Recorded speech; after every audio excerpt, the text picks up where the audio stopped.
임신 8개월의 뱃속의 아기를 사산했습니다. 2025년 1월 30일 인도 JTS 스텝 소풍. 안녕하세요. 오늘은 인도 JTS 스텝들과 함께 소풍을 가기로 한 날입니다. 1년에 한 번씩 성지순례를 마치면 스님과 인도 JTS 스텝들은 둥게스와리 근처에 있는 도시나 관광지로 소풍을 갑니다. 스님은 새벽 수행과 바루공양을 마치고 소풍 갈 준비를 했습니다. 오늘의 첫 목적지는 라즈기르 인근에 있는 기리약 스투파입니다. 라즈기르는 스님과 함께 여러 번 다녀온 곳이지만 스텝들은 스님과 함께라면 보드가야만 가도 좋다며 웃었습니다. 버스를 빌려서 아침 7시에 라즈기르를 향해 출발했습니다. 인도인 스텝 20명과 한국인 17명, 총 37명이 함께했습니다. 기리약 스투파는 라즈기르 인근에 있는 기리약이라는 지역에 위치한 고대 불교 유적지입니다. 이 스투파는 초기 불교의 건축 양식을 보여주는 중요한 유적으로 알려져 있습니다. 2시간 30분이 지나 기리약 스투파 앞에 도착했습니다. 스님은 기리약 스투파 입구에 서서 라즈기르 주변의 산세와 외성벽, 내성벽을 설명하고 기리약 스투파의 위치와 주변 성벽에 대해 알려주었습니다. 여러분들은 스투파가 있는 산 위로 올라갔다가 오세요. 저는 무릎이 아파서 오늘은 올라가기 어려울 것 같아요.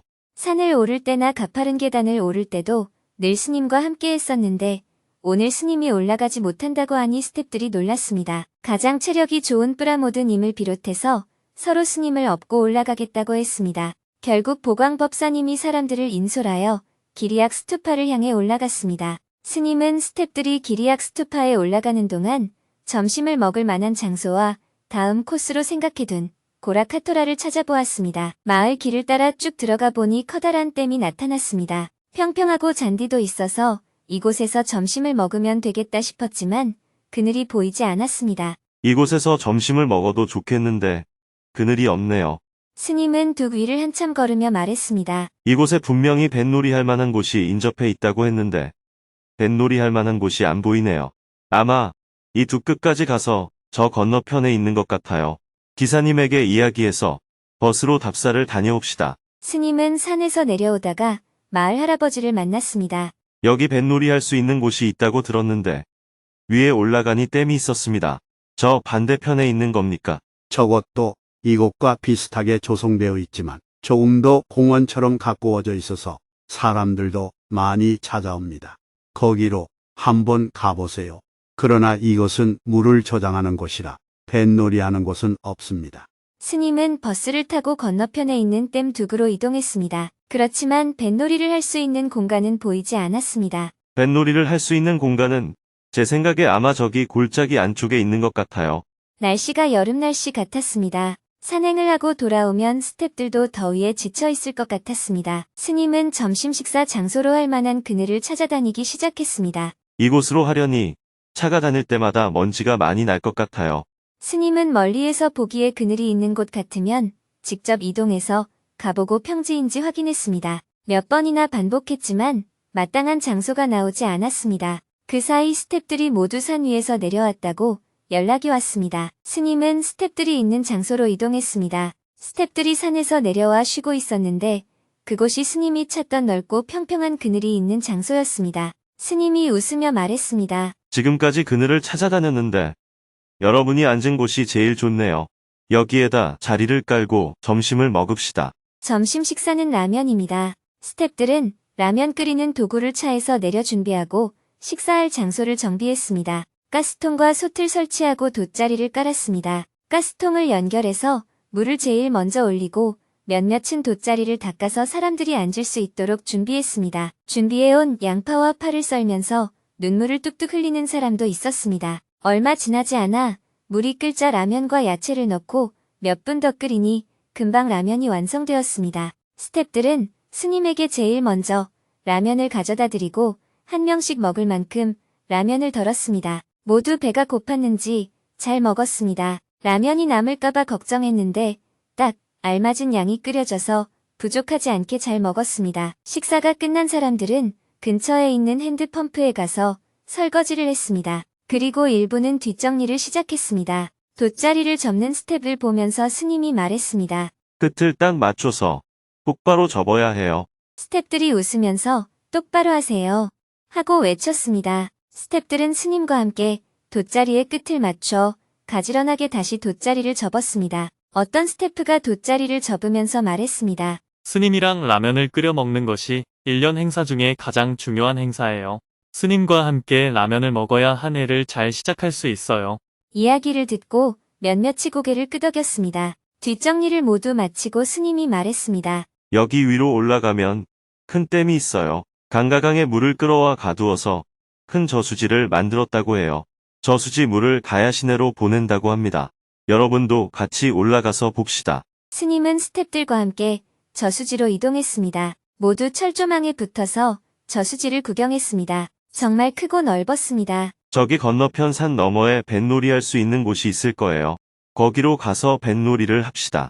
스태프들은 스님을 따라 저수지를 내려왔습니다. 스님이 찾는 곳은 고라카토라라는 곳입니다. 고라카토라는 영축산 근처에 위치한 호수로 모두 산으로 둘러싸여 있습니다. 역사적으로는 왕사성의 말들이 물을 마시던 장소로 알려져 있다고 합니다. 차량 출입이 제한되어 있어서 버스로 이동했다가 고라카토라 입구까지는 릭샤로 이동했습니다. 오후 2시에 고라카토라에 도착했습니다. 큰 불상이 호수 중앙에 자리하고 있고 주변이 매우 고요했습니다. 스님은 스태프들에게 뱃놀이 시간을 주었습니다. 4명에서 5명씩 짝을 이루어 뱃놀이를 했습니다. 스님은 스태프들이 뱃놀이를 하는 동안 최말수님과 프리앙카님에게 스태프들에게 선물할 미타이를 구매하도록 하였습니다. 어느덧 시간이 오후 4시를 넘고 있었습니다. 오늘의 마지막 소풍 장소인 가야에 있는 저녁 식사 장소로 이동했습니다. 저녁 식사까지 다 마치고 나니 시간이 저녁 6시를 훌쩍 넘었습니다. 스님과 스태프들은 모두 수자타 아카데미로 이동했습니다. 오늘 재미있었나요? 네, 오늘 아침부터 밤까지 우리만 놀았으니 집에 있는 가족들에게 선물해주세요. 스님은 스태프들과 운전기사님에게 미타이를 나누어 주었습니다. 스님은 밤길이 위험할까봐 여자 스태프들부터 먼저 챙겨주었습니다. 스태프들은 모두 수자타 아카데미를 졸업하고 나서 이제 20년이 지나 모두 한 가정을 이루고 있습니다. 하지만 오늘 소풍에서 스님과 함께하는 동안은 다시 20년 전의 어린아이로 돌아가 즐거운 시간을 보냈습니다. 매해 소풍을 다녀오면 피곤하지만 정말 재미있어요. 스님, 감사합니다. 내일은 수자타 아카데미에서 인도 JTS 이사회와 총회를 할 예정입니다. 오늘은 법문이 없었기 때문에 지난 1월 10일 바라나시에서 생방송으로 진행된 금요직문직설에서 질문자와 나눈 대화 내용을 소개하며 글을 마칩니다. 임신 8개월의 뱃속의 아기를 사산했습니다. 저는 임신 8개월에 뱃속의 아기를 사산했습니다. 제가 회사에서 스트레스를 심하게 받은 날, 진통처럼 배가 굉장히 아팠는데 제가 잘 모르고 그냥 누워 있었더니 괜찮아져서 그날 바로 병원에 가지 않았습니다. 다음 날에야 태동이 없길래 병원에 가서 알게 됐어요. 아기가 많이 고통스러웠을 것이라는 생각에 자책감이 많이 들었습니다. 이 상황을 어떻게 받아들여야 할지 모르겠습니다.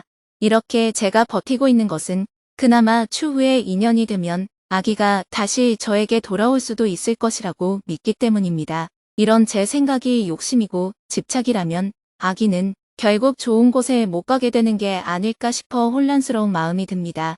어떻게 하면 이 괴로움에서 벗어날 수 있을까요? 지금 나이가 얼마나 되었죠? 38입니다. 사람에 따라 다르기는 하겠지만 38이면 육체적으로는 아직 아기를 한두 명 더 가질 수 있을 텐데요. 의학적으로 가능하다고 해요. 예. 아직 아기를 더 가질 수 있는 나이입니다. 첫째, 아기를 또 가질 수 있습니다.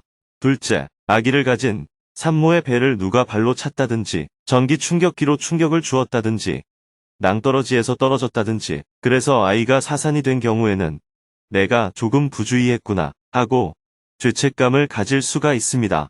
그런데 질문자는 특별히 살아있는 아이를 해치는 행동을 안 했는데 나도 모르게 그냥 회사 일을 하다 보니 스트레스를 좀 받아서 배가 좀 아픈 결과로 인해 사산이 된 경우잖아요. 본인이 자꾸 집착해서 내가 어제 배 아플 때 바로 병원에 갔으면 혹시 괜찮지 않았을까 이런 생각을 하기 때문에 자꾸 미련이 생기고 죄책감을 느끼게 되는 겁니다. 그런데 그런 스트레스 정도는 작은 외적인 영향에 불과합니다.